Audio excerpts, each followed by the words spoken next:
I have no light. Oh.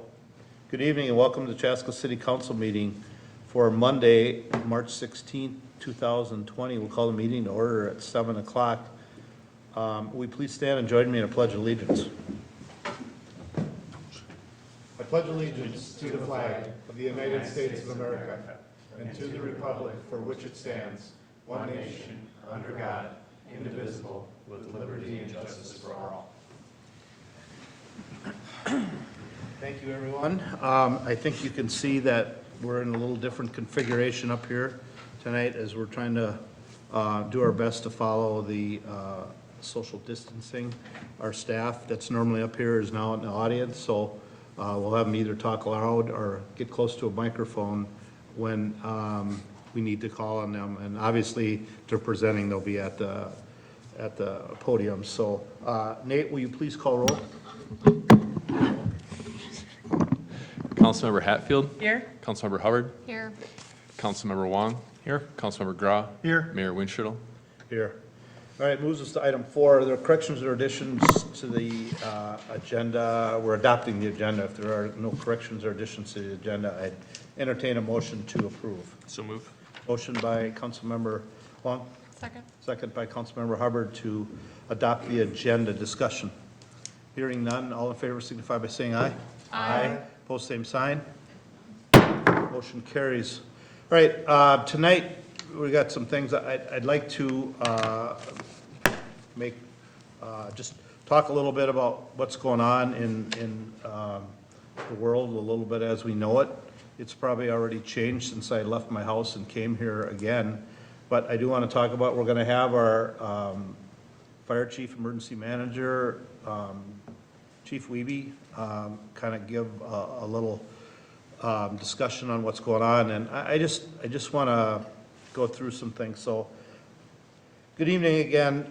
10 days ago, we crossed the bridge into an unknown territory, and we're living in a world of fear and uncertainty. Who would have thought the United States of America would be put in such a tailspin by a virus like this?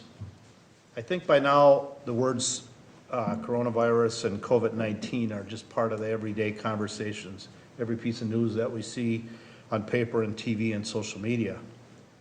It's good to see all the attention it's getting because it really is a serious matter. That's why we've seen the World Health Organization label this a global pandemic. The president has declared a national emergency. The governor of Minnesota has declared a peacetime emergency. And tonight the city of Chaska will follow suit. What does that mean? A declaration of emergency changes some of the rules how states, counties, cities can do business. It gives us access to more resources and continues to provide our city services during the coronavirus outbreak. The declaration also allows us to keep track of our costs because there probably will be FEMA reimbursing as we move into the future. When that is, I'm not sure. So what's next? I'm sure we're all aware of our schools are closed. They're closed through the 27th at this point. This is certainly going to cause undue hardship for many people. And I do want to thank our school district because I was very impressed about how fast they got a plan in place. Friday, schools are open. Sunday, they're closed. And by today, they already have plans. They're providing lunches for people that are unable to have a healthy meal. They're setting up, and I think most of you have heard that the schools are required to provide day healthcare services for emergency services workers so that they can continue to do their jobs. And they've got most of those set up. I'm sure they're still working on things, but I don't have all the information. So if someone out there is watching and needs this, please go to the district website to learn more about that. Again, major league sports, concerts, conventions, schools, and other big events have been canceled. Nearly everything I can think of right now is either canceled, postponed, or closing. Why is that? Why are we doing those things? The idea is to flatten that curve. So if you look at this, today if we did nothing, here's what they're saying. There'd be a big spike up, and I don't even know how far. My arm's probably not long enough, and then it's going to come down. And what that does is it creates a massive influx of patient on the healthcare system, and then the healthcare system crashes. And this is lessons learned from other countries that have been through this. The idea is to flatten it. So what they want to do is just take and gradually carry that curve and go across and come back down gradually. Now we can hopefully care for all those people that need that type of care. So that's really the idea behind that, and that's why I think that's why you've seen this next step about closing any indoor food facilities. I think all large bars are also affected by this as well. So that's really what all of this is about. So it's really, really important that we try to keep that social distancing. We're doing our best. Sometimes it's challenging to do that. But if we really want to help control this virus, these are the important things that we got to do. And these are all recommendations by the CDC, Minnesota Department of Health, and they're not things that somebody just unilaterally made up. These are the guidelines that are across the nation. Why is this so critical? And I already talked about that. It's taking care of our medical system. And this is the part where we need everyone's help. Just because the schools have closed and a lot of things are closing, it isn't a free ticket to go out and let's go to movies and malls and whatever you might find open that we can all gather together. That's not the purpose. Otherwise, we'd have never closed our schools. So it's really important that as hard as it is to stay home sometimes, we've just been a mobile society that we don't have to stay home. It's important that we stay home. And I mean, that is everything that they're telling us is we just have to distance ourselves and to slow the spreading of this virus. Again, we're following the CDC, Department of Health guidelines. Practice the social distancing. Wash your hands. Try not to touch your face. That's so hard. I sit and think about that all day long, and I don't know how many times but most importantly, stay home if you're sick. This pandemic has been so fluid and changes constantly. We need to stay calm. That's the big thing. Not to buy food and supplies just to hoard them. I still have not figured out what happened on this toilet paper deal. I can't, diarrhea is not even a symptom of this, and yet that happens to be the #1 thing that people are doing. So And the problem that causes is there are many people that can't afford to go out and purchase, like now, purchase a bunch of extra and put it away. They just can't simply afford it. So now they can only buy them on when needed, and now all of a sudden if they need, and you go to a shelf right now, you're not gonna get any. And that creates a whole new problem. They have additional problems and concerns that we can't deal with. So that's where I wanna just reach out. If people have surpluses of supplies, please share. I'm venturing that on Facebook, you're gonna see people saying, I'm out of formula, I'm out of diapers, I'm out of toilet paper. If you have that ability to share those things, please do so. I think that is so important. I think, make sure you're checking on your neighbors if you haven't seen any activity, especially the elderly. Ask them, if you're going to the store, can you pick up anything for them? Kids, if you're home and parents they're driving you crazy because there's nothing for them to do, start drawing pictures, making cards, writing letters to people that are in healthcare facilities. They're all in lockdown. They can't, their own families can't visit them. There'd be nothing better of a day brightener to get a card in the mail from some kids that, you know what kids are like. They're awesome. So do that as projects at home. And I also want to mention that we're not doing this alone. We're working closely with Carver County Public Health, along with all the neighboring cities of Carver County. Now, we're kind of staying together in our county. You know, obviously, we're border, so we kind of go around, but really we're working, we've met with the county. We all have the same goal in mind and things like that. So we have been working, and I think I mentioned the school district, but the school district is also involved. So we have been all talking and making sure that we are all looking at doing the same things. Here in Chaska, we've been working on a plan to keep our essential services going and our staff safe in the process. Our fire chief, Tim Wiebe, is our emergency manager. I mentioned that earlier, which means he is the person in charge of our city plans. He has worked, I don't know how, he has worked tirelessly on developing this plan. He had a plan out before it really even started becoming a really important, what do I want to say? Before it really was that big of an item here, he already had a plan out. Unfortunately, he had 3 levels of the plan. It skipped the first 2 and went right to 3. So we went into a high level of planning because we ended up having a patient in Carver County. We were one of the second county, I think, to have one. So we got really thrown in the high gear really quick. So, but anyways, he has done a tremendous job getting a plan put together that we've been following. And I also want to be clear that he has not been alone. He has a great team made up. We got police, admin, IT, HR. We got a retired chief along, and plus Tim's other staff members that have worked tirelessly about putting this plan together. And the one thing that we've always been saying is we're trying to stay a step ahead. We had people saying, oh boy, look at Chaska's doing. I can't believe about how they're overreacting to things. And now we have cities coming to us and say, can we look at your plan? What are you guys doing? How are you handling this? And what are you doing about that? That's the part about we've been staying that step ahead. And the interesting part is, even in amongst this chaos, it's been calm because the plan is in place and the plan is working, and we have all the right people in place to do this. So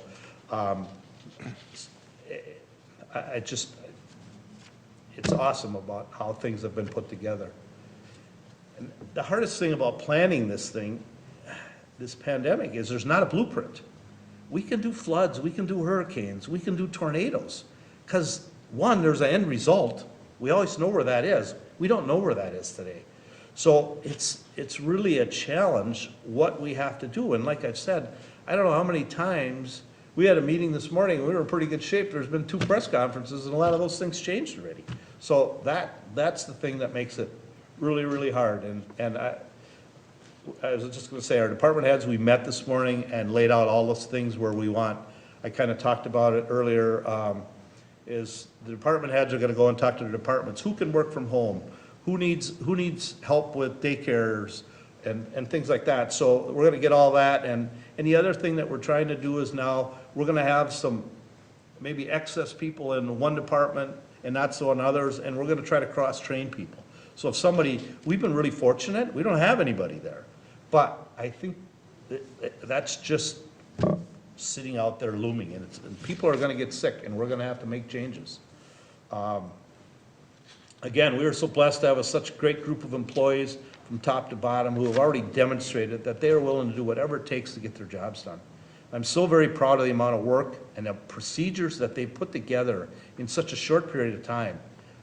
Thank you all from the bottom of my heart. I have total confidence and trust in the chief's plan. We have been in constant communication to make sure that he gets all the needs he needs. And he has been tremendous, and he has kept everyone calm and on task. Well, all this uncertainty can be unnerving. Please, please stay calm.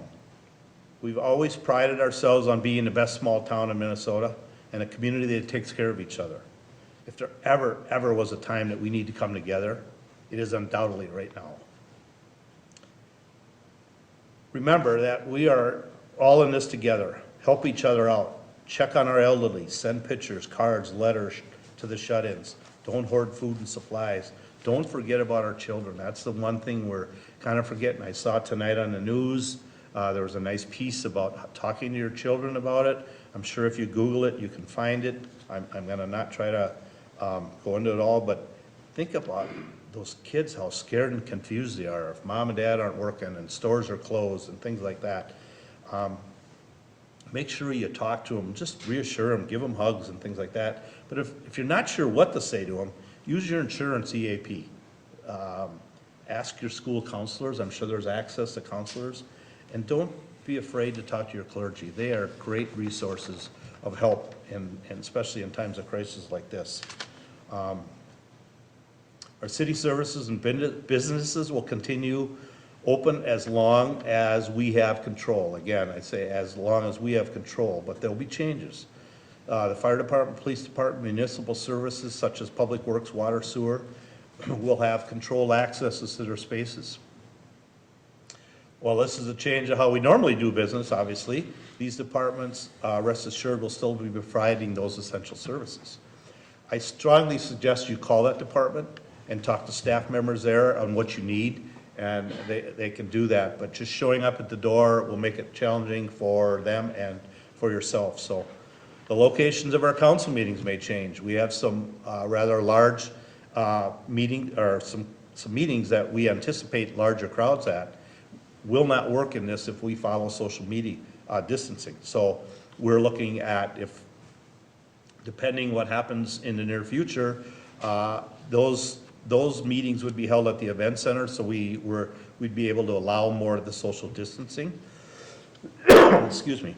Especially now that it's changed to a maximum of 10, it's pretty challenging to hold too many of those meetings, and we'll be reevaluating our meetings as we move forward. I also want to note that staff members are tied up working on COVID-19 issues. So they may not be available, and they may not be as responsive as they have been in the past. So I'm apologizing for those inconveniences, but we're certainly in different times. So, my hope is they will get back to you. Just would be a delayed response. Again, I can't say enough about how fortunate to have a fabulous group of employees that are dedicated and doing everything possible to make sure these services are uninterrupted. The other thing that I've heard, and I haven't heard almost or anything on it, is what happens if you get the flu? Nobody talks about it. We've gone, myself and another guy on one of the committees, we've gone and we've looked for what happens if you get that. It doesn't, there's nothing out there. There was a post, it's from a nurse, and again, I'm not a doctor, these aren't things, but these are all things that if you were sick a year ago, these are things you do, is just, if you got a fever over 100, they'll tell you alternate Advil and Tylenol, they'll tell you drink a ton of water, hydrate, that's what they tell you, and get lots of rest and stay home. So, again, I'm not a doctor, and those aren't doctor's orders by any means. But they're saying right now that 90% of healthy adult cases have been managed at home with basic rest and hydration. So that's the thing that we got to follow these things. And again, if you're at home and you are sick and not doing well, by all means seek medical attention. But again, I would caution, make sure that you call your healthcare provider to make sure how they want you to do that, because they just don't want everybody, if you are, if for some reason you had COVID-19, they don't want you walking through the clinic and contaminating their clinic. So they'll usually, there are hotline numbers now. Ridgeview just opened, and I'm sure the chief will go into this, so I'm just gonna briefly touch on it, a swabbing clinic, but you have to call a number before you go there. So you have an ID to get in there beforehand. So make sure you check on your procedures about going to the doctor if you are ill. Again, in closing, wash your hands, refrain from touching your face, adhere to social distancing, cover your cough with your elbow. If you're sick, you must stay at home. Make sure you're getting your information from trusted resources. We have all heard about how there's fake resources, all right? You can click on them and you get a bug in your computers and all this stuff, and who knows if they're putting wrong information out there. Make sure that you're from a trusted source on these websites to get the accurate information for what you need. And again, one more time, stay calm. We'll make it through these challenging times. There is not a better time for each of us to step up and help one another, especially the elderly. Share supplies if you can. Stay up to date on state and local guidelines. They're changing constantly. Be kind and definitely be nice.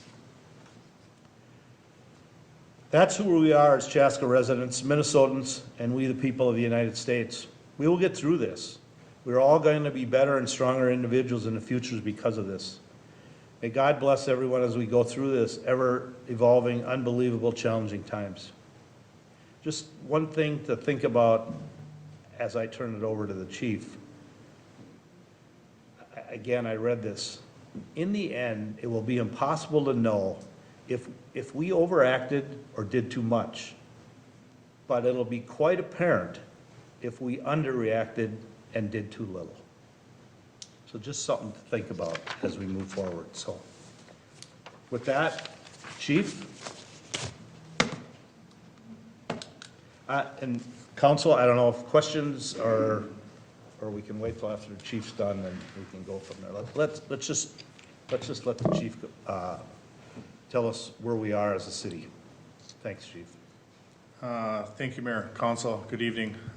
Stand before you here in some really challenging times. I have a number of bullet points to go through. A number of them are kind of what the mayor touched on. So please bear with me as I kind of maybe repeat a few things. Kind of an update on the City of Chaska's planning efforts. This has started about 2 weeks ago. And it really kicked into high gear when they quarantined 25 firefighters in Washington State. That's when things really got real for us. Because I couldn't imagine that happening here and what that would mean. We started meeting with all the department heads, and our planning efforts started. A lot of discussion, a lot of talk, and a lot of plans where departments were going, because we have a wide variety of different services we're providing throughout the city, and no one plan was going to work for each department. We activated the EOC shortly after that. And I think we all can remember when city staff and council met at the fire station and talked about the EOC. I think a lot of them things are coming together now today because of that. We assembled an emergency management team of experts around, from retired firefighters to current firefighters, admin, HR, fire, police, communications, and different emergency management experts. We've been meeting daily at 1 o'clock to talk about this, including this weekend. With all the activities this weekend, we also met over the weekend. We've been putting together plans and implementing them. We're providing communication not only to our staff, but the community. Kevin Wright's been instrumental with continuing to provide information out to, again, our whole entire system. Really our goal, number one goal, not the number one, there's a lot of goals here, but how do we keep the continuity of services? How do we make sure the fire department keeps operating? How do we make sure the police department keeps operating? How do we make sure water keeps flowing? How do we make sure the electric department keeps functioning? How do we make sure we are able to plow the streets? So that was really what we were really focusing on, is keeping the continuity of services. We've been in constant contact with the county, state, and federal people. Again, I don't have to reiterate, I think everybody kind of realizes, starts at the federal level, CDC, Minnesota Department of Health, excuse me, the Carver County Public Health, and then gets to us. We've embedded one of our fire captains in the county EOC to not only help them, but also to get information from them that bring back to us to help our community. Last week, we met with different Carver County, Eastern Carver County leaders. So that's, we had Carver County Public Health, we have the Carver County Social Services, a number of people from the Carver County Administration. We had some Carver County board members there. And we had a handful of leaders from the Eastern Carver County School District, along with a number of mayors and administrators. It was a very good meeting, and really what we left was the importance of a unified voice from this group. Because the hardest thing would be, the most challenging thing would be if we're sharing different messages. So our really mission was, how do we continue to share a unified message? And that is happening. And we're also working together with them. Again, a lot of things have changed for any planning and other information, school closings. We're getting a number of them things prior to the school happening so we can start preparing. The mayor touched on the declaration, declaring an emergency. And again, I would just tell you, this pandemic is not like anything we've seen before. But some of the pieces of the puzzle that we're implementing are similar to a flood or a tornado. And we've been through a few floods in our time here recently. If you can imagine, every time athletic flooded and the grandstand got flooded out, we would declare emergency and we could help get FEMA dollars.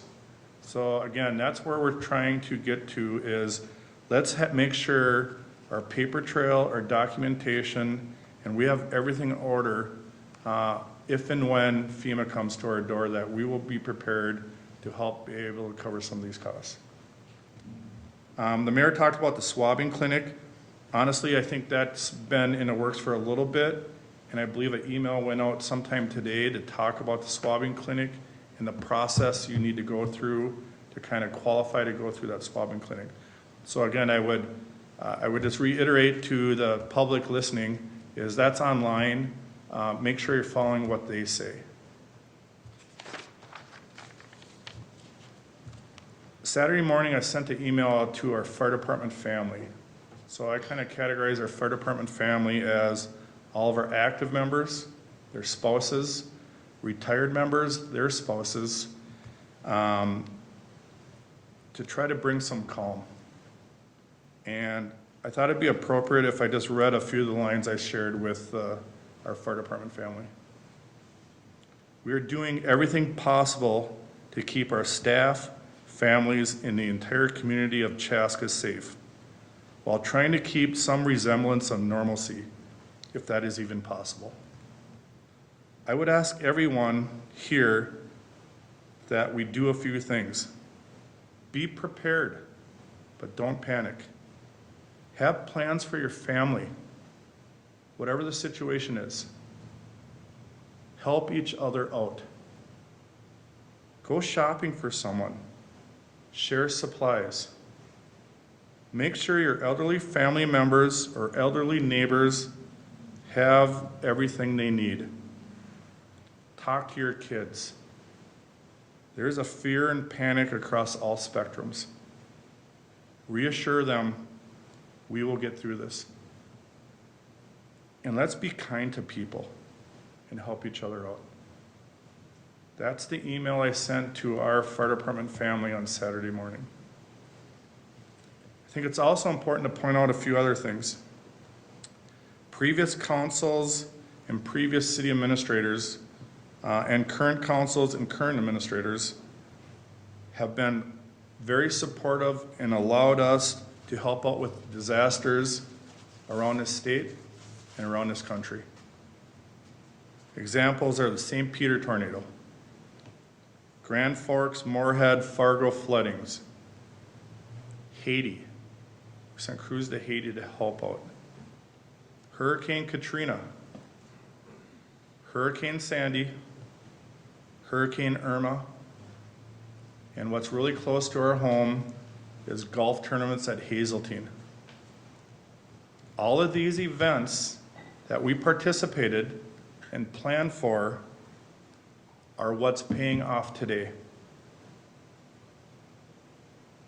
We have learned from these events. We are prepared. And the biggest piece is we have developed trust with many organizations, and we have one cohesive group of people working together. I want to assure the council and the community that our core services are functioning with no issues. Police, fire, public works, water, and electric. Our job is to bring calm to these challenging times. I'd be happy to try to answer any questions you have for me. I have a quick question, if you can answer it. As of today, there's just still the one case that was in Carver County, correct? Or has that changed? I believe that's correct. I believe it's correct. I haven't seen anything that showed anything different. Okay. One thing I'll point out, first of all, Tim's exactly right. Keeping our employees safe and continuity of service. That has been our main goals. We've gone through this. Even with, if you haven't seen, today at 4:30, our Curling and Event Center closed. And then at 7 o'clock, well, I guess there is 7 o'clock. 7 o'clock, our community center closed. But even with those services, we're going to, a few things we're going to be doing. We're going to be putting stuff out on like our YouTube channel for fitness classes that people could do at home. Things that keep people active and try to keep their mind off it. So we're really trying to do that even within our recreation department, because I think it's a key aspect of services that we provide to our residents. We're also going to take advantage of having the community center and especially our daycare closed to be able to take care of our city employees who may not have access to daycare, so we can keep continuity of services going, because ultimately, that was one of the biggest concerns that we had, is if schools close, the governor talked about being able to take care of firefighters and police officers and healthcare workers, but the reality is if our water doesn't run, if our electricity's not on, if our sewer doesn't work, if our streets aren't plowed, those are just as important public safety issues that we need to be concerned about. And if we have employees that can't come to work because they physically have to take care of their children, that's an issue. So we're using those resources to help make sure that if our employees don't have access to childcare, that they'll have access throughout the day. Older kids will have a space to be able to do their schoolwork online, and then the younger kids will be able to go through a preschool program that we would normally do for our customers up at the residents up at the community center. So everybody's pitching in. Everybody's making sure that they're playing their part. I couldn't be more proud to see what's happened in this organization. This is a terrible time, no doubt. But terrible times allow us to come together as a community and really shine. And Tim has done an absolutely fantastic job of leading that effort, and our team of employees and department heads has done fantastic. So when we started out there was a lot of butterflies going through my stomach, but I got to be honest, I don't have any trouble sleeping. now, because I think that the things that we've done have put us in a very good position to be able to meet our goals. So just wanted to make sure to share that.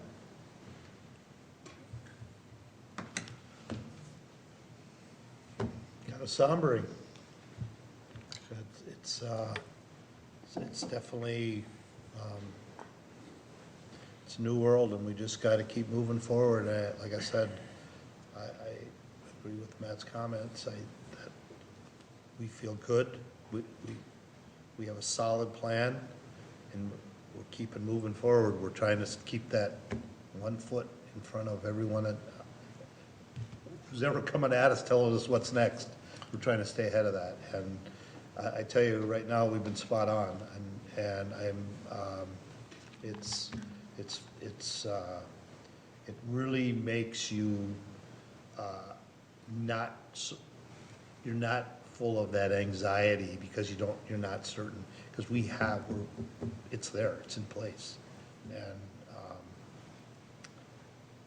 And like I said, I don't think people realize the amount of work that he and he does he's got a good support staff, and that's what's important. You don't really recognize how important that is about that working together until you see something that doesn't work. And we've all been somewhere where some piece of a puzzle's broken and it doesn't work right. Right now, this is, you hate to use the term, but it's that well-oiled machine. Everything's moving, everybody's confident, everybody feels good, we're doing the right things, and we're moving forward. And, we're doing things slowly and methodically. We're not just reacting to things like, the community center. When we talked about that 3 or 4 days ago, I think, right, Chief? Yes. About whether or not, how do we go about that? And, and with conversations with Marshall and Matt, it's like, we need to get the seniors, we need to protect those, so we'll close the lodge, and we just make those steps rather than just put the hammer down and close everything. And I think that's the way everything's done. We throw things out at a meeting and say, no, we don't want anything. We'll talk about it tomorrow. But that's what's nice about the group of people that can throw out things, and then the next day, usually by the next day, that problem is in the forefront. And then we've already had a chance to think a little bit about it and not have to be so reactive to things. So we're like I said, I feel so fortunate as the mayor of this organization, but it's just, again, I'm going to say it again, the group of people just make you so proud of what we're doing and that we're moving forward. So, and with that, I'm going to shut up. I'm just going to add, because never did I think I'd stand up here in a situation like this. But also would just say, never thought I would quote the movie Frozen 2 as well. Wait, that's because it came out early. It came out early. And literally watching with my kids on Sunday and actually watching it again, actually for coming to this meeting. And the thing that keeps coming to mind is there's that phrase in there. It says, when people are stressed and don't know what to do, just do the next right thing. And that line's in there, and it's like, all of a sudden I'm listening to all these talk, I'm like, okay, I'm gonna quote Frozen 2 in a city council meeting about this, but really that's, if people are wondering and they're stressed and they don't know what to do and there's that panic feel, it is a little bit about just do the next right thing. And understanding like that will get you to the next step. And that's kind of like where you guys are planning it, just what's the next right thing, to shut down, to close. But it's just, like I said, it just kind of popped in my head as I literally heard that part as I walked out the door to come here. But it really rings true, and for that, that's kind of my comment, is because there's going to be moments where you're just stressed and not sure, and it's just like focus on that next right thing to do, and then you'll figure out the next right thing to do. So But it only works if you sing it. that's not actually it is a song, but I won't sing You it. can make it like a Daniel type. I want to thank you and then all the city staff and all the employees of the city for everything you guys are doing to make sure that our city services continue functioning. In this case, it's more than just convenience. To some degree, it's life or death, right? One of the things that's really key in terms of when someone contracts this, hydration is a really important critical factor. Having municipal water that they can just turn on the tap, know that's there, get a glass of water, could make the difference between life and death. Not having to go find bottled water when it's been cleared out, right? You know, those are things that are fundamentally important. Knowing that, you know, your toilet's flush when you're feeling sick, when you're being able to take a shower to get cleaned off and to get rid of some of those germs or those viruses on you. Those are fundamental public health things that are critical to survival of our community. So I'm very proud of everything you guys are doing, and thank you in advance, because I know there's a lot of work ahead, but thank you and everyone, every single person here, for everything you guys do. Any other questions for Tim or comments? I just want to echo Mayor Wong's statement and thank you, you know, sincerely, everybody in the city of Chaska and especially you, Chief Wiebe, for your tireless efforts. There are a lot of unknowns, and you had alluded to that meeting we had in June, and we had listed so many scenarios on that board, and I think we probably had pandemic on We did there. have pandemic on there. But we, you know, we circled the ones that we thought were more probable, and I know that was definitely not one of them. And it's. He tried to convince us an ice storm was what we had to worry about. I know we talked a lot about flooding and tornadoes, and, you know, it just seems just jarring that this is what, you know, we as a council are facing at this moment. But like the other gentleman had mentioned, that I know that this is something that's checked off the list, that you guys are doing everything in your power to keep things running smoothly and fluidly as things change, so that families can worry about their, you know, the economics of their situation, and like you said, the children and their other family members. So thank you. Thank you. All right, thanks, Chief. All right, thank you. See you tomorrow. All right. All right, we have work to do now, though. What's that? We have work to do now. Yep. All right. I'm going to ask, I don't think there is, but is there anyone else under visitor presentation? The last time I forgot to do that, I missed someone. All right. With that, we have adopt resolution 2020-24 declaring a local emergency. Mayor and Councilmember, the item in front of you tonight is action that we take when we do run into emergency situations. Under state statutes 12.29 and 12.37, the state of Minnesota does provide local governments with a tool to make it easier to properly respond to these types of situations, specifically allowing us to declare a local emergency to address the crisis situation, and then to also make it easier for us to more rapidly respond. And some of the things that end up really being difficult during situations like this is we don't, you know, when we run into having to buy supplies that get over our state bidding limits, or things that we have to actively very quickly respond to, sometimes our own processes get in the way of allowing that to happen. So during these times, you know, this does allow us to be able to do the things that allow us to be able to act rapidly. I think it's important to note, though, that as we go through these situations, and something we talk about on the staff level is the public trust is really important. And so we may have the ability to do more things, but we really need to make sure that we're doing this in the right spirit of what the intent of the laws were there to begin with. And so these are important tools for us to have, but we always have to keep in mind in the back of our head that at the end of the day, it's all about public trust, and that they trust that we're doing the right thing. So it also allows us to be able to more actively be able to go through the process when and if FEMA comes at the end of this, to be able to get reimbursed for some of the services we have. This really sort of starts that process to allow us to be able to document the things that we need, and be able to proceed forward with being able to help us pay for some of the things that will come along over the next several weeks. So with that, I am recommending that the council do adopt resolution 20-24, which would declare a local emergency to address the COVID-19 pandemic. The way that the resolution is drafted is that this would be in a place until such time that we receive notice from the state and national authorities that this emergency is no longer an issue. It's, this isn't the first time we've declared emergency. We do that all the time with floods. It's a little bit easier during those times to predict how long you'll need to have that in place. But as soon as we have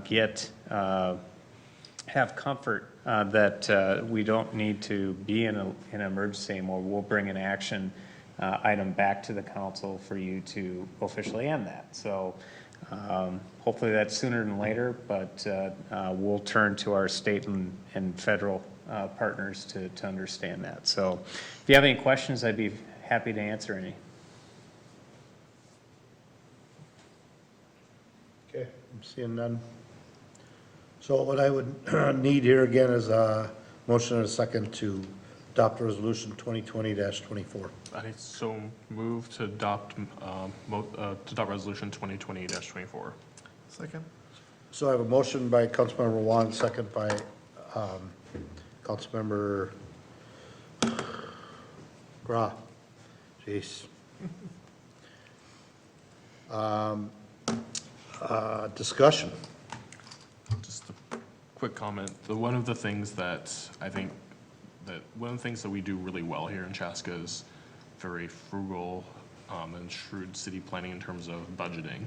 And the liquidity we have on hand is really, really critical at a time like this. A lot of people say, well, why do we have these large cash reserves? Why don't we invest them and things like that? This is the reason why we have cash reserves on hand, because without this, we could declare an emergency, but we may not be able to get access to the funds we need to be able to make emergency purchases and things that will be important. So I think let's just want to point out that the ability to exercise these actions is a direct result of the fact that we are very prudent about the planning we do on an ongoing basis year to year. Yeah, because the reality is you may get reimbursed later, but at the end of the day, you need the money now to take these actions. And we did discuss, just because, for lack of a better word, you have a blank check, doesn't mean we just go out and buy whatever. We're still conscious of budgets and payments, and it all goes back to doing the right thing, making that next step. So, and we did discuss about that once we declare the emergency, that we can go out and get things without following the bid process, but we're still gonna be prudent in how we do business, so wanted to be clear on that. All right, further discussion, we have a motion and a second. All in favor signify by saying aye. Aye. Opposed, same sign. Motion carries. All right, thanks, chief. Thanks, Tim. Moves us to item 6, approve previous meeting minutes, and we have from February 24th and March 2nd. We got to do those individually, or can we do them as a blanket? You should do them individually. Okay, and that was, we didn't get the minutes back. So let's start with approval of the February 24th, 2020 meeting. Are there any corrections or additions to that? If not, I'd entertain a motion. I make a motion to approve the February 24th city council minutes. Motion by Councilmember Hubbard, Second. second by Councilmember, oh my God, Hatfield. Discussion. God, that's terrible. You did me right, so that's cool. Hearing none, all in favor signify by saying aye. Aye. Post same sign. Motion carries. And now we'll do the same for approving March 2nd. Again, corrections or additions? If not, I'd entertain a motion. So moved. Motion by Councilmember McGraw, Second. second by Councilmember Hubbard to approve March 2nd, 2020 meetings. Discussion. Hearing none, all in favor signify by saying aye. Aye. Post same sign. Motion carries. Moves to consent. We just have one item, and that is, well, I don't have to go into it. Consent are just items that we need to approve. Discussion. If not, I'd entertain a motion. So moved. Motion by Councilmember Hubbard, Second. second by Councilmember Hatfield to approve consent agenda. Discussion. Hearing none, all in favor signify by saying aye. Aye. Post same sign. Motion carries. Moves us to action items. Approve Resolution 2020-23, public hearing establishing redevelopment tax district. Mayor and Councilmember, the item in front of you tonight is in relation to our City Square West project. As we've shared over the last several weeks, we are in the process of moving forward to start with the implementation of that project, and one of the major components of helping to pay for that project will be tax increment that is generated from that site. To do that, we need to go through the process of actually establishing TIF district prior to us going forward and doing any acquisitions or work on the site. So this is always one of the first things that we end up doing in a project, is actually getting this established. And Nate is here to talk about that process. I will just point out a couple of things. First of all, we are, at least at this point, planning on April 6th is going to be a night that we're going to have just a number of work session type items instead of a meeting, but one of them is going to be interviewing with the 3 developers that we had proposals from on the site. We've been doing interviews with them from staff's perspective now, and we have 3 really good proposals. So that'll be sort of fun to go over those. So that'll be on April 6th. And at the same time, we are starting processes with making offers for acquisition on the properties themselves over there. So that's happening sort of on the side, but this is a big piece of the puzzle, so I'll let Nate talk about that. Mayor and council members, like Matt said, we're putting this item in front of you tonight. This is needed for a public hearing in order to establish the TIF district that would support City Square West redevelopment projects. This will be TIF district number 23 in the community. To provide you a timeline leading up to this, it all kind of goes back to the December 3rd council meeting where council did pass a resolution establishing the concept for City Square West and that redevelopment. Among that, or within that resolution, was a number of implementation steps, one of them being pursuing a TIF district. So that path was sort of set into place at that time. Between then and now, we've had multiple conversations with council in work sessions and in meetings, going over financial models for the project, talking about the RFQ process, and setting up the timeline that established tonight. At the February 3rd meeting, City Council did pass a resolution calling for this public hearing to be held tonight. A little bit of information about the TIF district. So the TIF district here that we would be entertaining tonight would be established within the redevelopment project number 4, which is a redevelopment area that's established in the city. That was established quite some time ago, and it's been in existence for a while. It provides the authority for the city council and the EDA to establish TIF districts within the city. So as long as we're establishing a TIF district within that redevelopment district, that you've got that authority to do so. It's necessary at this time because we do need to have the TIF district established in order to have that for financing purposes. So in order to go out and do the purchase of the strip center, which we're actually working on right now, and then eventually the other 2 properties for full assembly of the site, there will be needing some bonding to be done in order to do that. And what we'll be doing is pledging the future proceeds of the TIF district to that bond to allow us to be able to do that. So in order to have that bonding process be moving forward to align with what we're currently targeting for a purchase agreement for the strip center, and hopefully a successful closing on that, we're at a point now where it's important for us to establish a district if we're going to follow the timeline that we're hoping to. A few factors that we look at when establishing a TIF district is that the parcels comprising at least 70% of the area of the district are occupied by buildings, streets, utilities, paved or gravel parking lots, or similar structures. More than 50% of the buildings, not including outbuildings, are structurally substandard, so they're requiring substantial renovation and clearance. And there's a lot of details that go into how we measure that. The parcel is deemed occupied because at least 15% of the area of the parcel contains buildings, streets, utilities, paved or gravel parking lots or other similar structures. We've done that analysis. We do contract for that. We work with LHB, is typically the group that we work with to do these analyses. They've gone through and done that, and they've confirmed that in this case, all of these standards are met. We also, in the TIF plan that's attached to this item, outline what we would expect the TIF to generate and also the eligible costs for the TIF district.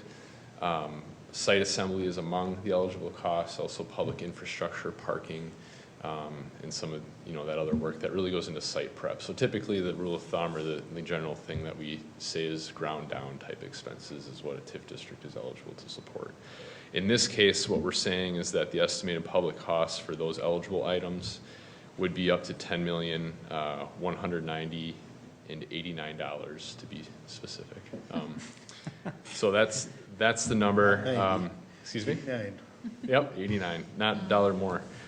Established sources of revenue through the TIF district is, again, these are up to amounts, $10,190,089. And so what we're really doing by establishing this is saying that's the up to amount, right, of TIF that could be generated. So that's kind of the high bar that we would expect this project to generate, in addition to the high bar of eligible costs that we would seek for that revenue to be covering.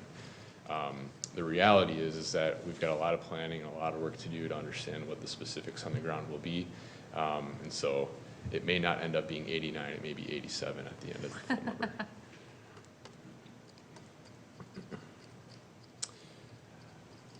So that leads to staff making a recommendation. This is a project that does support redevelopment of what we've identified as underutilized locations in and around downtown. That is a goal that was established by the downtown master plan, is to do that sort of work. The downtown master plan does identify City Square West as a catalyst site. So like Fireman's Park, redevelopment, the intent of the catalyst site is to redevelop and create destination locations in downtown to support a vibrant business market by bringing more people to downtown. So to pursue these sorts of projects, the plan does recommend city involvement in planning, financing, and implementation. So setting the TIF district is in line with that guidance. Council action would authorize the establishment of the TIF district. We also need to have the EDA take a similar action, so that would follow the council meeting tonight. For the district to be fully implemented, staff would need to certify the district with Carver County. Because we do have work to do to get to a final project in the ground, and we want to maximize their ability to capture the increment off of the project, we would be delaying that certification until a developer successfully completes the planning process and we execute a development agreement. So that's down the road. Is that, so, I just want to make sure I heard that. So we wouldn't create this district until we have everything in place? Is that what you just said? So what you're basically doing tonight, you're authorizing the district to exist. In order for it to in fact, exist and be established as it is with the county as far as capturing taxes and allocating those and looking at the increment and all of that, we want to try to delay that. So what we do is we try to time the filing of the TIF district with the county and delay that in a way that they're not capturing increment until we ask them to the extent that we can delay that. The reason being is you can only run the districts for so long, and you don't want to waste your early years not generating anything. Yeah. So this gives us the flexibility.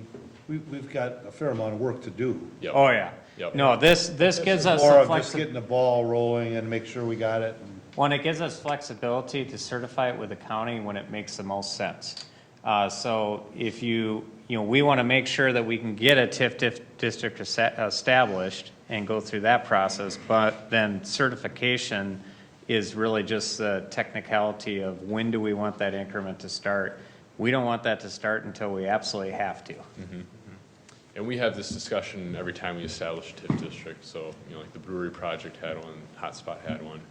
And in those cases too, the timeline was a lot shorter between establishing and, when we wanted to certify, but we did talk, about that is that time piece. So again, the purpose and the reason why we want to do it now is because we are in negotiations and working on that site assembly piece, and the TIF district is needed to pledge against, taking out the bonds that we'll need to do in order to close at this point in time. So for that, all those reasons, staff does recommend creating a TIF district, number 23. We do need to hold a public hearing tonight before making a motion. Any questions or comments? Questions for Nate? I just had one question, and maybe I misread it or whatever, but there is a TIF district already over in that area because it was something to No, do with it's the- actually, so there's two things that the state requires besides one thing besides just creating a district that identifies a specific area. You have to have a redevelopment area established. So there's basically an area identified within the city that you can actually have a TIF district. So Okay. not all of our areas of the city are actually encompassed in that bigger, they call it redevelopment area. But we wouldn't be able to establish a district unless it was within that bigger redevelopment area. Now, the good thing for Chaska is most of our city is covered by the redevelopment area, so it gives us a lot of flexibility. Okay, yeah, because I just didn't know if you could have overlapping ones, but that was Yeah. you answered my question. Yeah, let me, I guess I didn't talk about the map here. This is the area that the TIF district will cover. And so City Hall we're right here. So this covers the City Square West block. And then we're also connecting the half of the block where we're targeting the library. So this is our primary site for the library. We haven't necessarily, settled on it yet, but just in preparation, anticipation of that. At this point in time, it makes sense that we create the district to encompass that possibility, which would allow us in the future to take, some of the proceeds that get generated out of this project and possibly put them into some of the parking costs that we would incur on the library project. Generally, TIF dollars are not available for public projects, but they are available for parking. And so that's why we're just looking forward and trying to set things up so that that possibility exists when the time comes. Okay. All right, anyone else before I open public hearing? Okay. This is kind of almost like a concept plan. We got a long ways to go, Yes, long ways Yeah, to go. long ways to Very go. initial step. especially in today's times now. We don't know what anything brings, so. All right, with that, we'll go ahead and open the public hearing at 8 o'clock. Is there anyone here that would like to speak on this matter? Not seeing anyone move. Last call. All right, we'll move forward to 8:01 and we'll close the public hearing. And if there is no further discussion regarding this, I'd look for a motion to entertain a motion to adopt resolution 2020-23. Make a motion to adopt resolution 2020-23, establishing a redevelopment tax increment district for City Right. Square West redevelopment. Have a motion by Councilmember McGraw, second by Councilmember Wong to, again, adopting resolution 2023, which is the TIF district for the City Square West project. Discussion. Hearing none, all in favor signify by saying aye. Aye. Post same sign. Motion carries. 8B on our agenda has been postponed, so we'll skip over that and we'll move to 8C, adopting resolution 2020-21, approving the concept plan for Oak Ridge. Mayor and Councilmember, the item in front of you tonight is coming from the Planning Commission with a recommendation to approve. The Oak Ridge site, as you know, is where Oak Ridge Conference and Retreat Center is right now. There is approximately 67 acres of property there and a good deal of it now that is undeveloped. The site was recently purchased to be able to redevelop the site, and the plan in front of you tonight is the concept plan for that redevelopment, which is contemplated to go on this site. So Liz will be able to go over her presentation and talk about some of the discussion that happened in the Planning Commission. Thank you, Matt. Thank you, members of the council, Mr. Mayor. We have a concept plan in front of you tonight for the Oak Ridge site. So to refresh you on where the site is located, it's right off of Highway 41 on the western side, just north of the Twin Cities and Western Railroad tracks, and north of some additional senior housing and apartment and condominiums. It also butts up against McKnight Lake to the west here, and then Big Woods Lake to the north here. And like Matt said, currently the site has the Oak Ridge Conference Center and hotel use on there, so we're looking at the remainder of the site to be developed tonight. With the background of this site, it was back in December of 1987 that the concept plan rezoning, pre-plat and final plat were approved for the IDS Learning Center. And that approval encompassed a center of 170,000 square feet of learning center space. However, it has changed uses since that time, and it's currently being used as the Oak Ridge Conference Center and Hotel as it sits today. So the concept plan is going to encompass a couple different uses within this site. It would propose the construction of a new senior living campus that is composed of 3 different buildings, a market rate multifamily housing building, a retail building, and then preserving the use for the hotel and conference center to remain there. The site is currently zoned multi-use district number 5, and the comprehensive plan guides it to be business park. So when we talk about kind of the overall guidance for the site, it basically encompasses a multitude of uses out there, including office and industrial uses. So if we were to look at the comprehensive plan guiding this parcel strictly as business park, you would start to see much larger industrial uses. So some of the site planning options that they looked at before landing on this one tonight was larger industrial options.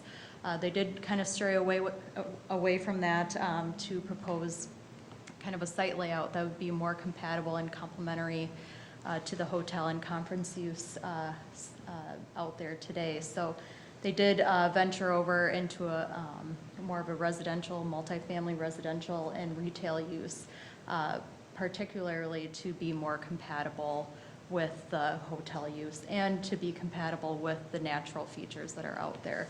When you start to look at larger industrial options, it does become more heavy, require a little bit more truck traffic, and doesn't necessarily become sensitive to the surrounding context. So again, that's kind of why they've landed on the site plan tonight, and why we feel it's more compatible and complementary use to the existing conditions out there. This is an existing conditions map, so if we need to refer back to it for topographical information or whatnot, we got that here. We also require the developer to do a site analysis to really understand the site in terms of what they're working with and why they've kind of landed on the concept plan that they have tonight. So as Matt mentioned, it's a 67-acre piece of property. The hotel and conference center use currently occupy the site, and it's more so on the westerly side of the site to take advantage of the lake views on McKnight Lake. They also have a current access onto Highway 41, basically in the center of the site, that provides full movement onto Highway 41. They've identified some vegetation areas, mostly on the north, west, and south sides of the site that they hope to further evaluate for preservation and incorporation into the overall site.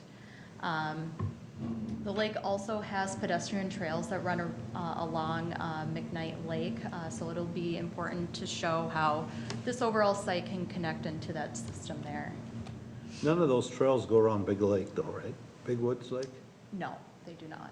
So they stop right there. Is there a connection between those 2 lakes? In terms of a pedestrian connection? No, waterway, are they connected? No, I don't believe they are. They are Doesn't appear there, basically but I ended wasn't sure. I thought they this were. That's why peninsula I was. here, yeah. So they are not connecting lakes at all. So this is the site plan, kind of overlaid with some of the site analysis that they've done with the site. One thing that's pretty prominent or significant with the concept plan that they're showing is a new access onto Highway 41. And basically that was initiated with the type of uses that are proposed out here would render this access point onto Highway 41 a necessity. So this basically lines up with PV Road here. It's in a less compromising location because if you're familiar with the access point here, there are some sightline issues. So again, that's kind of why they ventured to this intersection or access point lining up with PV Road. They are proposing a signal access here with full turning movements within the site. So again, this is something that'll have to get vetted out with MnDOT through the process in terms of what's going to actually be required for improvements there. That access and the existing access onto Highway 41 basically connect through an internal spine here that provides access to the existing hotel and conference use site, as well as the 3 additional newer sites. So there's multiple driveway points that come off of this internal spine. So as we're getting into more of the technical process with the preliminary, we'll want to understand how those interact and line up with each other so that there's safe movement out there. They're also showing conceptual pedestrian connections into the trail system along the lake in this boulder dotted line here. So they provide pretty equal access into connecting into that trail system along the lake, which will be important to provide continuity throughout this site. In addition, our comp plan does require a trail connection on the north side to connect into Highway 41. So that will be something that they'll have to show in their preliminary submittal to be consistent with. And that will, again, provide connection into the trail system around the lake. Since lake views are pretty prominent here, we wanted to make sure that they were taking advantage of those major vistas on the site. They oriented the residential uses more so to the lakefront sides to take advantage of those views, and then oriented the retail component more so to the Highway 41 side to take advantage of the passerbys on Highway 41. So the way they've oriented this site is very intentional to, again, be sensitive to the uses and to the vistas that these uses would be able to take advantage of. And this is another site plan, a little bit more simplified if we need to refer back to that. Again, everything's colorized for easier viewing. So the retail is in red, the senior living campus is in yellow, and then the newer multifamily building is on the northwest side. So we kind of broke it up by each lot that's being proposed out there just to allow you to easier understand each of the uses proposed and what's basically involved with each of them. I'll try not to go in too much detail, but lot number 1 is Oak Ridge Conference Center, so that use is planning to remain. They are planning to reorient some of their parking on that site. We did want to note that there has been talks about potentially changing the use out there. There's nothing serious, but changing the use to an office use would be an issue in terms of parking. It would require much more than what they're able to provide on that site. So at this time, we are encouraging that the use stick based on the parking that's allowed to service that building. Lot number 2 is the retail site. We wanted to note that this proposed use is considered a discretionary use under the PMD 5 zoning district. It basically requires the city council to make a determination that the use is compatible with the PMD district. We're not asking you to make any type of determination tonight, but it is something that will come up in the later steps of the process, being able to determine whether or not this retail use fits into the overall PMD district and what's proposed out there, or what's existing out there. And that, again, will probably come at the rezoning level for you to make that determination. But again, something we wanted to point out now. The building that they're proposing is roughly 160,000 square feet in size. They're also proposing a fuel station as a part of that. A couple pieces that we want them to keep in mind as they're kind of going through the process and designing for their preliminary is making sure they're providing outdoor gathering space for their workers and potentially users of the space, much like what they did at Super Target.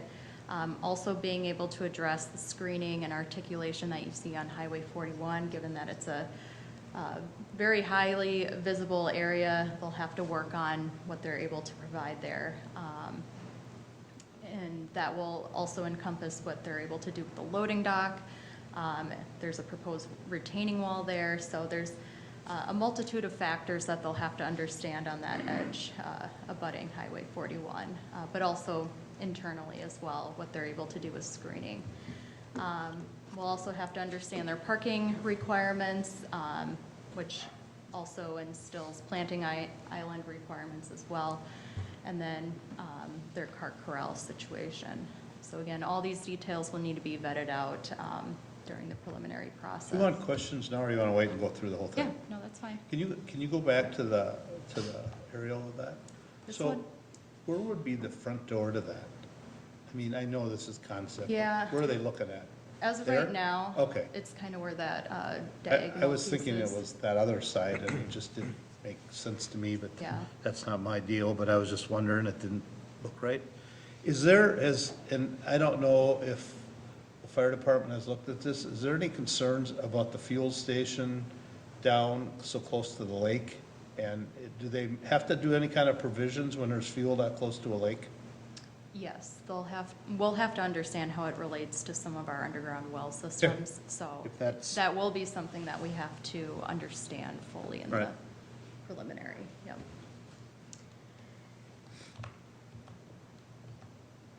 Lot 3, we're talking about the multifamily building on the northwest portion of the site. The overall use does meet the zoning out there.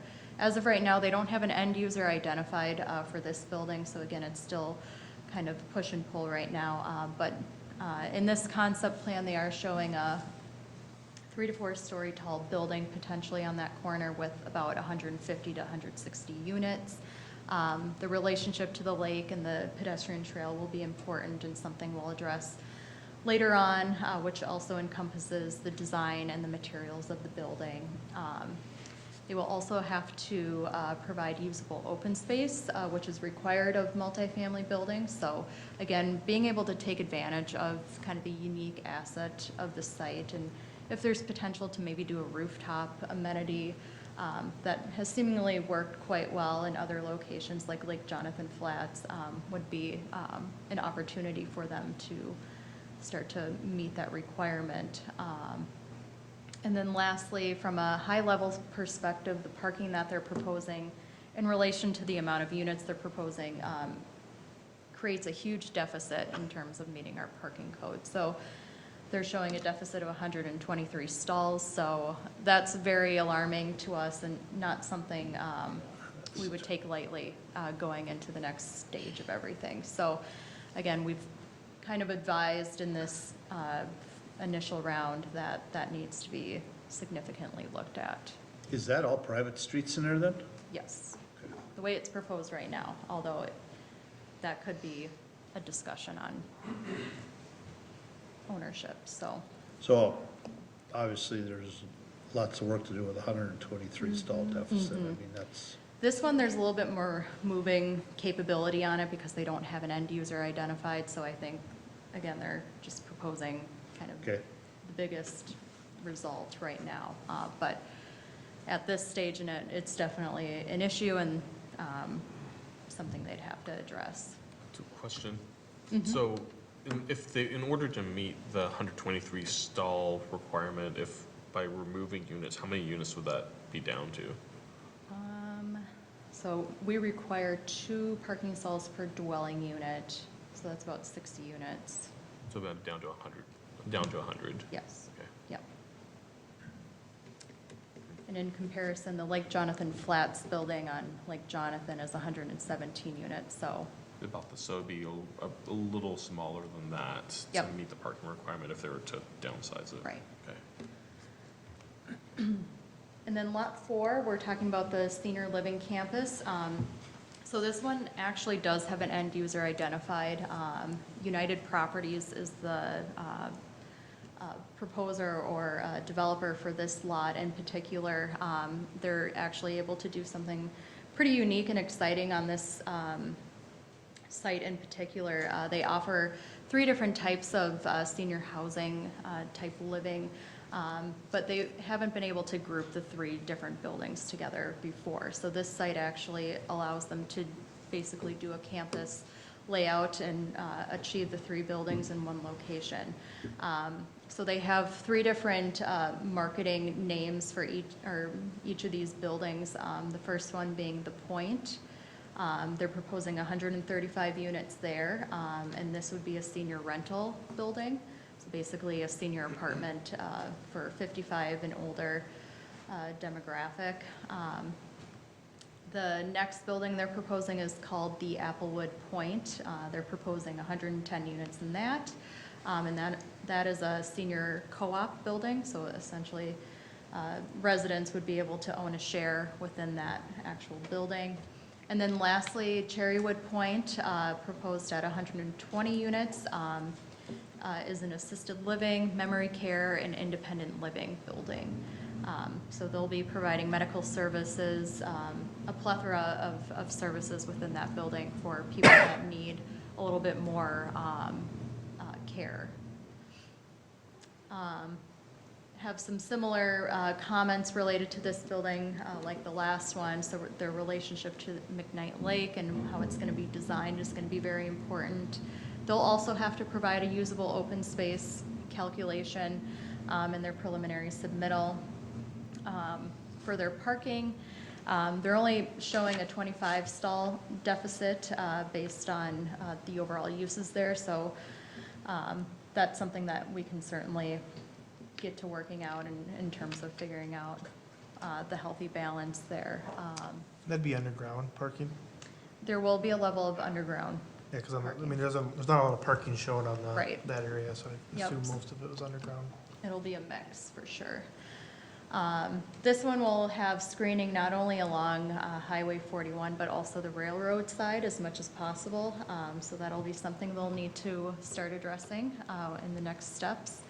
And then lastly,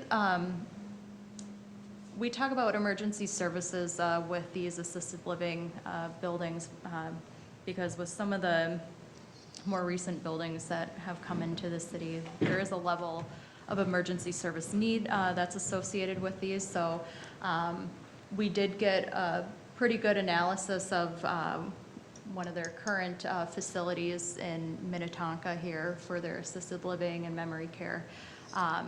And we were able to meet with their management staff there to get an understanding of the services that they offer. So I think after that visit and meeting with their management staff, us and even Chief Tim Wiebe were able to get a pretty comfortable idea that they're able to service these buildings quite well and not take from city services that we don't have capacity for.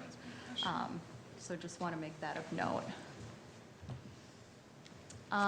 Just to touch on traffic a little bit, again, the new signal at PV Road will be a big implementation with this development. Again, MnDOT will kind of dictate what happens not only with that intersection, but also with the existing access onto Highway 41. And that, again, will have to get analyzed and vetted through the process by the time they get through their preliminary process with us. They did put together a traffic study for this area as a part of their EAW process because this site does trigger that they put together an EAW given the magnitude of the overall site and uses. So they have put one together.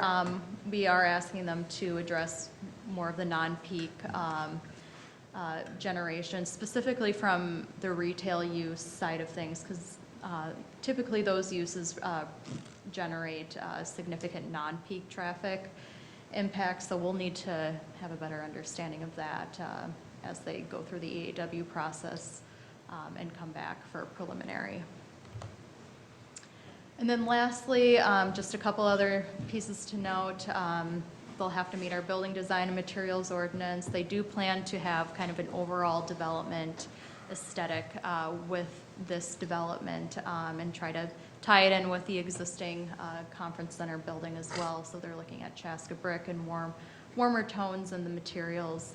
And then also looking at providing a tree survey and preservation plan. Since we don't have any of those details at this concept level, we'll need to understand kind of what the situation is out there for the trees and what they're able to preserve.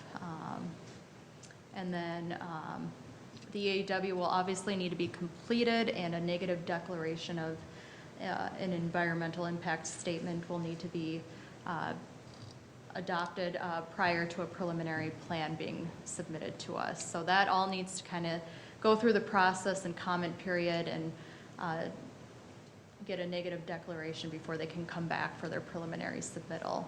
And then lastly, even though it is a site that is rezoned or currently zoned PMD5, more than likely we will be amending that just to be more reflective of the overall site plan that we decide to approve out there. So that'll come back later. But at this stage, they provided a pretty good analysis of what they're proposing out there. And with that, we are asking you to make a motion to adopt resolution number 2020-21, which is approving the concept plan for Oak Ridge, based on the conditions that are listed within that resolution. Happy to answer any questions. Otherwise, we do have the developer here as well. All right, questions? Just one question I don't think I got addressed. Going back to the over map with I see that there was a signal, obviously with PV, but in regards to the other entrance exit there, is that just gonna stay the same? I'm assuming that's the existing entrance exit. It is. Right now? Yeah, it's a full movement exit and entrance. It doesn't have a signal. I think the preference is to keep that as is, but it's Okay. very possible that MnDOT may limit the movement on that, given the spacing big- from the new. Big box retailer, that's, yeah, okay. That was my That was concern. a question that I had. I was thinking that was gonna be just a right in, right out. It could very well be, the way MnDOT 'Cause I'm requires. somewhat concerned is that, coming out at PV Road, is there enough stacking at certain part of the days and whatever? And I don't know what, the senior complex creates, that's probably way less, but, just any big box retail, you never know on a weekend and things like that, how things go. But I just want to make sure it's sized for, appropriate stacking, because coming out of there, knowing what I know, I wouldn't go to that other intersection, it's too hard. And especially the time of day, that light is where a good share of the people, unless you're gonna make the right-hand turn or something, so, Right. but, okay. So at this point, they're running the EAW to determine what the traffic options would be. So, and from a concept perspective, we just need to be okay with the fact that from a site perspective, it's the right things to put on the site, not so much of what the traffic is, because that will still have to be worked through based on requirements from the state and requirements from, the other developer requirements and what impact it'll have around that, right? Correct, yep. I guess my question probably is more towards for the developer. I just was curious on the existing lot one with the conference and retreat center. Are they planning on any upgrades or remodel within that facility? I worry if you're not, just because I've used it and like rooms are different these days than when that was originally built. And just look and feel, right? You're gonna have 3 brand new buildings and space around it, then you have that building, does it stick out? So I'm just kind of curious on what's that vision? Is that getting remodeled internal, or is it literally is what it is at this point? Sure. And I will divert that question over to Okay. them. Okay. The other comments I would make, I love the senior center area space. You know, I think this council specifically said, a couple of people come in for visitor presentation and talk about the need for apartment and affordable and market rate and all that type of thing. And I think that's a cool concept there. And it ties well to the south, I guess, with that concept. I do worry about that. I mean, it goes without saying, I worry about that parking for that market rate apartment on the north side. Agreed. I feel like maybe we're trying to jam a little bit too much into that space. And I guess the only other last comment I would make is I don't know how much you can call a retreat center when there's a big box across the street from it, but I'll just say it that way. I think it loses a little bit of that feel, and that's kind of back to those questions about Sure. what happens to that building. Is it literally just gonna kind of remain what it is? We're just used to it being in a secluded area. There's other places that, you're kind of tucked in there. It's just, once you're inside the building, then it's kind of a different feel, I guess.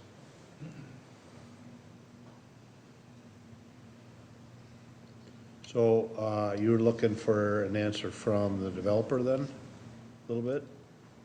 Yeah, I'm just curious on what that is. I just interested. I don't know, I've been why a you- user of that facility a few times, so I'm kind of curious on what that plan is. Sure. I think. Yep.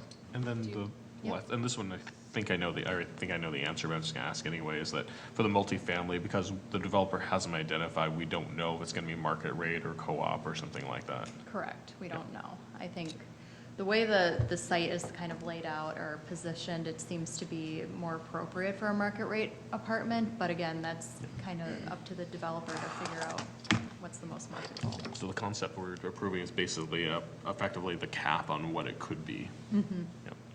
Yep, So at this point, it's still related, the developer is gonna go out and find another developer actually right, to develop, yep. right.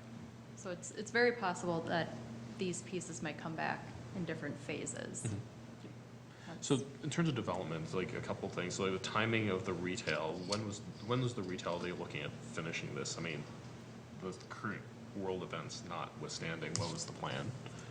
I believe their current plan right now is to start construction next year and then be open by 2022. And then the senior housing timeframe, is that staggered or is it around the same time? They would basically work on one building at a time. They would start construction this year, and then that would kind of wrap into 2021 as well. They could probably give more specifics on what one is coming first, but it'll go in kind of an order of operations, one by one.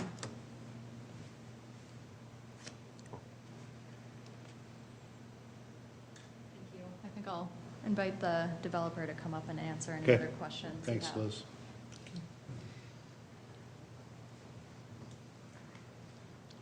Good evening. I'm Mike Brandt with Kimling Horn, representing the development group. Kind of starting with some of your questions. One, the second axis right now, the way the traffic study looks, it's supportive of a 3/4. So it'd be a reduced axis, so you get a left in with right outs. You have a left in approaching, and then you'd have a right in, right out situation. And that provides stacking for the future light up to the north with the appropriate majority of the traffic does use the light, so that second axis acts kind of as a relief. Mainly it's for the senior housing units, so if you want to go see grandma or grandpa, you don't have to drive all the way around and then come back. Use of the hotel. The hotel, really the whole idea of this development is to kind of rebrand the hotel. It's to get a new front door to the hotel to really bring it out front. So it's kind of been the hidden, I look at it as the hidden gem of Chaska. Now it's trying to get it more out, and with this redevelopment, try to get it out into the public eye a little bit more so they can do some of those upgrades and change the image of it as We don't know what kind of time we're in for hotel business right now. Times are changing.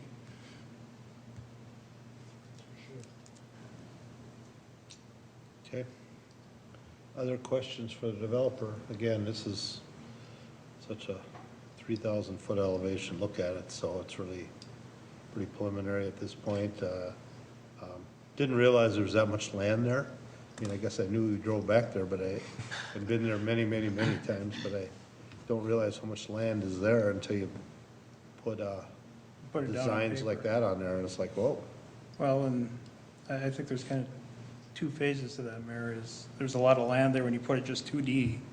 But then when you add that there's about 80 feet of elevation between the lake and Right. the top of the land, with the bluff zone, you lose about 11 acres of that land real quick, too. Right. Still is amazing how much is on there. It is. And it's, I mean, I don't, for the big box, they're comfortable at that size, they're good with, Yeah. We've had feelers out in the market. A couple of big box retailers are really interested in that area. Even as of today, talking with them, they are still very interested, and I didn't think this is a good market. How could it end up being something else here in the future? Yeah, it could, but, you know, kind of construction phasing is, we hope with approvals, we'd still maybe be able to move some of the ground, do some of the earthwork yet this fall, some of the underground utility work and stage it right, so that they could start construction on the buildings next spring. okay. Those are usually a tip-up building anyways, aren't they? Those are, yes. Okay. Right, other questions, otherwise, okay, thank you. Thank you. With that, if there are no more questions, I guess I'd be looking for a motion to approve, 2020-21. And again, it's a concept plan, so we're gonna touch this a few more times yet So, before, so. yep, so I'll make a comment, then I'll make a motion here. I think that the key thing, you know, in addition to the fact that, you know, there's a good opportunity to bring in another retailer in here, is that, you know, for one of the things that we've been finding challenges trying to find affordable housing in the city and trying to find that balance of mixed uses, and, you know, seeing affordable housing as one of the major components of this is actually a really positive thing, especially in, there's also housing for seniors as the population ages that will be definitely in need of more of that market or that product type for the population too. So with that, I'll make a motion to approve the concept plan for Oak Ridge PC 2020-07. Have a motion by Councilmember Juan. Second. Who was that? I'm sorry.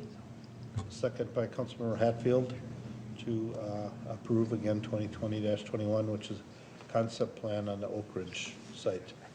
Discussion. Hearing none, all in favor signify by saying aye. Aye.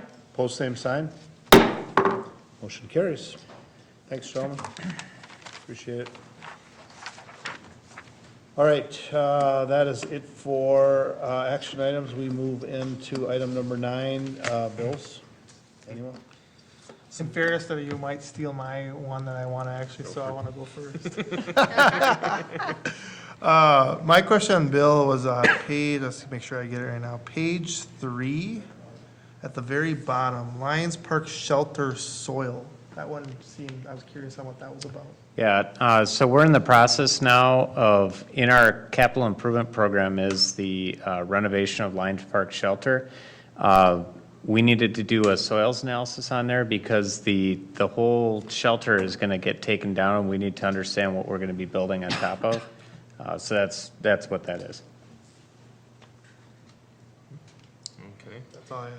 So a couple things. First is that for the cargo line item on page 5, I'll recuse myself from that one. The question, the general question about about this report was that usually it's alphabetized by who it's payable to, and this time I noticed that the alphabetization was like off, and there's like, for example, like on page 2, like FIMCO and Eric W. Ernst and stuff like that were like on the middle of page 2, which is usually all the A's. I was wondering kind of what happened. Yeah, so our system actually arranges them by the businesses that we know them as. So for instance, like FIMCO, We work with them as egg spray. As what? As egg spray. Egg spray. Yeah, egg, AG spray. So they'd be A in the alphabet. Gotcha. And so like Ernst, Eric W. Ernst is the owner of business, or Allied Construction. Got it. So that's how our munis system arranges those, is based on the business that we know them as. Gotcha. Okay. Sounds good. On like, there's a number of items on like page 1, 4, and 5, 7 for like, you know, different retail products from like, you know, Ashu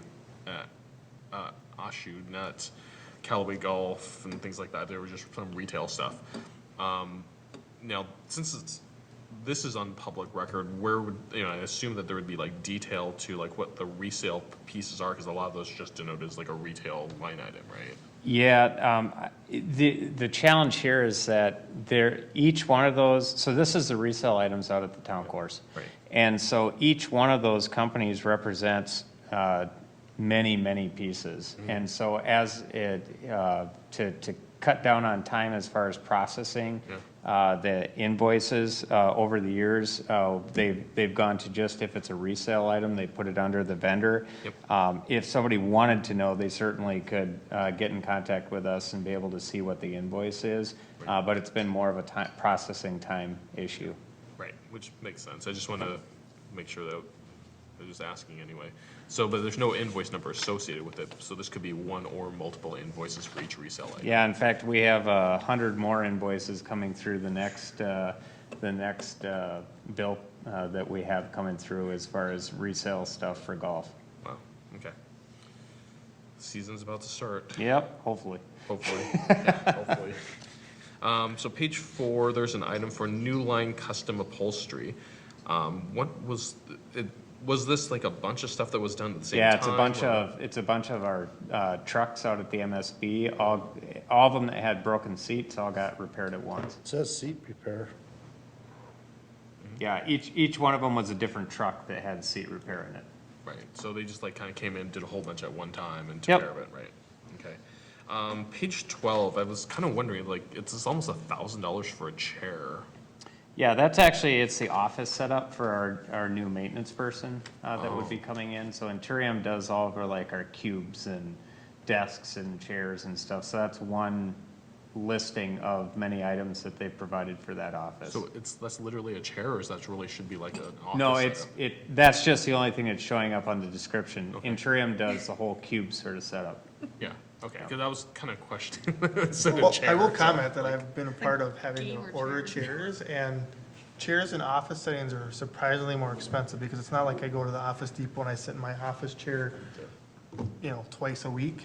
It has to be a pretty nice chair, because you're sitting in there how many hours? I did the same question back when I was at that experience. I'm like, why don't we just go to that store down the road? And it's like, well, think about how often a person sits in the chair versus the one you stick in your home. So $1,000 maybe not, but I'm sure you could find a $1,000 office chair if you try. Just wondering, just jumped out at me.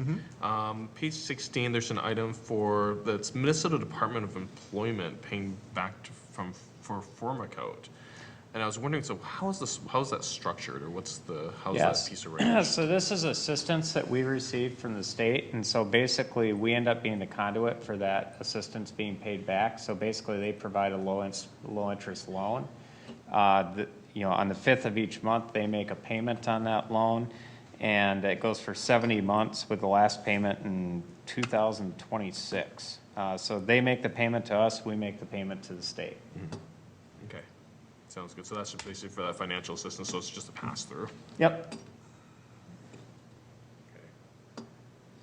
And then, page 22, so now I know that there's different ways we use procurement for vehicles and things like that. In this particular case, it looks like we got the vehicle from Hibbing. Yep. How does that work? It's under State bid. state contract. State bid? And it's under state contract, and a lot of times when we go and the pricing is based on something they get from a specific dealership, and so we end up just getting it through a state contract from whatever dealer it comes from. Okay, now that's through like MnDOT or through like Met That's through Council, the or- state of Minnesota's, their Office of Management and Budget. Oh, it's OMB, okay. Yep. Remember they had that big sting a while ago on Channel 4 about someplace Yeah. that was, they purchased the squad cars and they were that's a state bid. They go out and they bid, and these dealerships have that option to bid, and whoever gets it, and then they get all the pass-through, and they hope that they get extra business out of that, and that's how they do that. So you never know on a state bid where you're gonna go to get the car. So, because it's kind of, vehicles are kind of commodity products, so it's just a question of like, okay, who's gonna give me the bid that, or who's gonna give the state the bid? Yep. Or whatever, right? Yep. Page 26, traveler's indemnity, what's that? Yeah, so Why this is is that this is our big turbine generator that's down behind the sugar factory. So the deal is, we own that and we insure it, but then MMPA, as our power supplier, actually makes a payment to us each year to basically pay off the debt service on it, but also the insurance payments too. And that's been going on since 2001. Okay. Gotcha. And then the last one here is the Wagner Hovde Holding Company. What was, and this is like, it looks like lot 2, block 1 something.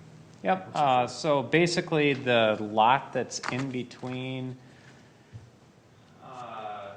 the old Klein Bank building, so the historic bank building that's on the southwest corner of 3rd Street and 41. And then there's the Sue Wagner has her printing press business. This is south, that's the old lot where the Rex Theater used to be. Yeah. So Sue Wagner's business owned that. They no longer want to own that, and a few years ago, we bought it for the taxable value of it, but we did it on a contract for deed. And this was the last payment for that, so we outright own that lot now. Gotcha. What's the the end game for that? We actually have included it in the City Square West RFP. And the reason we have is that the Old National Bank that owns that old historic building is potentially interested in selling that at the same time. The plaza area out there, if that was combined, could make really nice outdoor dining if you were gonna have like a restaurant there. So we've done it more, held it more for economic development purposes to be able to have some options down there. Is that what relates to on the wire electronic payments? I mean, the Old National one for 1,400 on page 2 of that part for the EDA promissory note? No, that'd be something different. Something different? Yep. Oh, okay. I'd have to check on what that is. Yeah. Cool. Actually, I'll take that back. I know what that is. That's for the Peacock Inn. So there was a note that was on that from years back that basically we make payment on that each month. Okay, just curious. That's it. I just had a question, not really, well, the bill reminded me of it, but it has to do with the current environment that we're in. I assume with the closure of the community center and the fitness rooms, I know from experience that Clorox wipes, disinfectant wipes are hard to get now for organizations and cities. I would assume, or I would recommend, like, you know, now that we're not using that and cleaning that, those supplies get reallocated. I assume that's the case of what we'll do. Because, I mean, no different than other organizations are trying to evaluate stock and stuff like that, how much you have in supplies, and looking for ways to use things now that aren't going to get used because you're not having people use it or clean it, I think is something that I'm sure department heads are looking at. Yeah, one challenge we'll have on that, though, is if there's a backstock and stuff, we don't want it to delay our opening of the community center, that if all of a sudden we couldn't get those supplies and then not be able to open the facility because of that. Makes sense.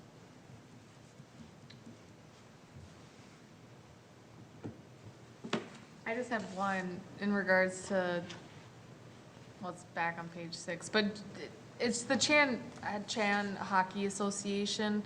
Is it that you guys, we buy, the city buys the concession items and then they sell them and they take the profits? I mean, how does that work? So we have an agreement with them that there's basically a revenue share for the concessions that are in there. So they provide the labor, and then basically there's they get all of the revenue minus, and I forget what percentage is, but it's basically like a lease payment to be in there to.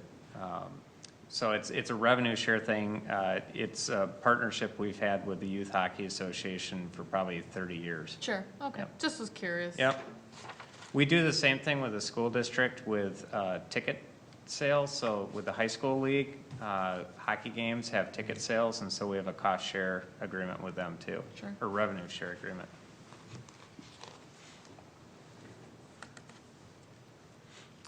Okay, anything else? I'd entertain a motion to pay the bills. So moved with recusing myself from the Cargill item on page 5. No, go for it. You go for it. I'll second that. Well, I'm just trying to understand here, why are you recusing? Because my client is Cargill. Isn't cargo we buy salt? Yeah, you buy salt from Cargill, yeah. Okay, Yeah, it's just more of a formality than anything else, but, right. yeah. We should get legal on that and find out if that. We did, when you were gone in Florida. Oh, They said it's up to the council member whether or not they want to recuse themselves from that. okay, all right. I just kind of got off guard there. So I heard a motion by Councilmember Wong and second by, I heard it both sides. Who seconded? He won. I'll second. Second by Councilmember Gra to pay the bills with Councilmember Wong recusing himself on a Cargill bill on page 5. Discussion. Hearing none. Nate, will you call roll? Councilmember Hatfield, Yes. Councilmember Hubbard, Yes. Councilmember Wong, Yes. Councilmember Gra, Yes. Mayor Winchell. Yes. Moves us to other business. Councilmember Gra.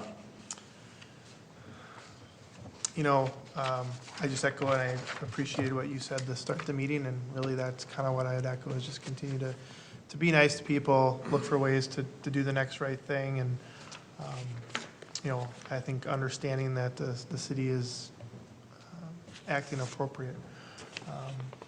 There's really not much more to be said about it or any action. I think this is, what we're experiencing is new, and we'll get through it, and it may mean, you know, as we've discussed, it may mean adjusting meetings like we postponed with large groups, trying to figure out how to take advantage of technology where maybe someone didn't want to come into a large group but still participate, and figuring out what it means for us as a council and as we continue to meet and try to keep the spirit of the social distancing as well. So that's all I had to say. Thank you. Councilmember Wong. Yeah, thank you very much for the words at the beginning of the meeting. I think that was very well said, and it's important to recognize that we are a community, and through this all, we'll get through this together. It's really important that we do what we can to not just be nice, but to support each other through this, whether it's, you know, helping out with supplies or just giving moral support and trying to, you know, keep each other and keep a positive note on this. There's a lot of bad things happening around this, around the world. Like, many of my coworkers are in other parts of the world, so on daily conference calls, we'll talk about, you know, what's happening there. And, you know, one of my coworkers in the Netherlands was telling me that, right, they're having issues with enough ventilators for patients. So they're struggling to a point where there's patients who are having to choose who gets a ventilator or not. The one who doesn't basically dies and has to die alone, suffering because of the quarantine conditions that they can't allow their family to be with them. We absolutely need to take this seriously to make sure that doesn't happen here. Be kind to each other, take it seriously. This is important stuff. And there's a reason why that we're doing what we're doing. So, and so with that, you know, thanks to everyone to continue to try to keep things as relatively normal as possible in this completely abnormal time. You know, for whether it's trying to keep like programs going in people's homes through video and through technology and leveraging all these things. I think it's such an important thing to, you know, it's not just the physical well-being, but our mental well-being too, to try to keep people as positive as possible in this. So that's all I've got. Thank you. Councilmember Hubbard. Yeah, I'll echo the sentiments that you guys had discussed. a lot has changed since the last time we sat up here, and it's easy to get overwhelmed. And, we all, most everybody has access to, 24-hour news cycles, so it's really easy to become inundated and overwhelmed. So, social distancing doesn't necessarily mean distancing yourself socially, just physically distancing yourself. So my advice that I try to take part on is taking mental health breaks from Facebook, the news, that you can still update yourself every so often and stay in the know. And like you said, with reliable sources of information, but also taking the time to do other things where you can take your mind off of things. A lot of people will work, like you said, at home. Some are self-employed and their businesses are kind of up in the air. And I want to say I understand, I hear you. It just, we'll play it day by day and see where things go, but hopefully it will all work out well, so. Thank you. You're good? Yeah. I don't want to be redundant, so everything they just said, and yeah. Nate? I don't have anything to add. Thanks. Matt? Yeah, it's just, you can just feel it up here. There's just not the energy that we have in the past. It just, I kind of look at it, I can't say that I came up with this on my own, but the last 2 weeks were the longest year of my life, it seems like, But it does, it feels, it just sucks the energy out of you. And like I said, it's truly, as we start a meeting like this and go through what we went through, it kept the meeting just sobering. It just kind of, you can just tell it in everyone's comments up here tonight. So it's definitely, and we'll get through these next few days and we'll see what the next one brings. Again, I can't say it enough about appreciate all the efforts of everyone. I apologize to the council for probably not giving as many updates as I should give, and I got to work on that better. It's just been, being part of the meetings have just been long, and then the meeting ends, and then you still spend another 2 hours thinking about next steps and things like that, so it just gets to be long periods of time. So I will try to do better, especially if something major really happens. I think we did mention the community, I think Matt did, the community center closed tonight at 7. The curling center closed at 4:30 today. I think the next really big one is tomorrow when any kind of dine-in restaurant and bar is closed. That's gonna be another thing, and we talk about, what does this do to businesses? And especially our smaller businesses in town. Corporate ones seem to have a lot more backing, but if they're closed across the country, that they don't have much support either. So it's definitely not business as normal, and but we just got to keep moving forward. We talked about a long time about the community center. That's a relief point for people. We're fortunate that this isn't December. We can get out and get those walks, get out and get that exercise, get everything moving and take that time. I'm terrible about it myself. I need to do it myself. But now they're talking shovelable snow on Friday. I don't know if that goes into plowable, but, so we might be going backwards again. But kids will have something to do on Friday if there's snow anyways. That's another little break for the kids, so that I kind of look forward to that as a break for them, but not necessarily for other people. But For my kids, they're sick of winter. It's baseball season. They want to see no snow in that backyard. oh, okay. Well, then maybe it's that good time. Yeah, it's one of them. If it's a Denver snow that we get and it's gone by the next day, it's okay. But so Those are the best. You can build something out of them. what's that? And those are the best. You can actually build. Yeah, you something can build out of stuff, Snow exactly, fence. I agree. So, all right, with that, we do have an EDA meeting immediately following. We have 5 Mondays this month, so we are scheduled to have a meeting on the 30th, is that right? Yeah, we got a lot of work to do to figure out the logistics, if that's gonna work or not, but we'll definitely keep you I mean, informed. so what I'm getting at is, right now, today, it's scheduled for the 30th.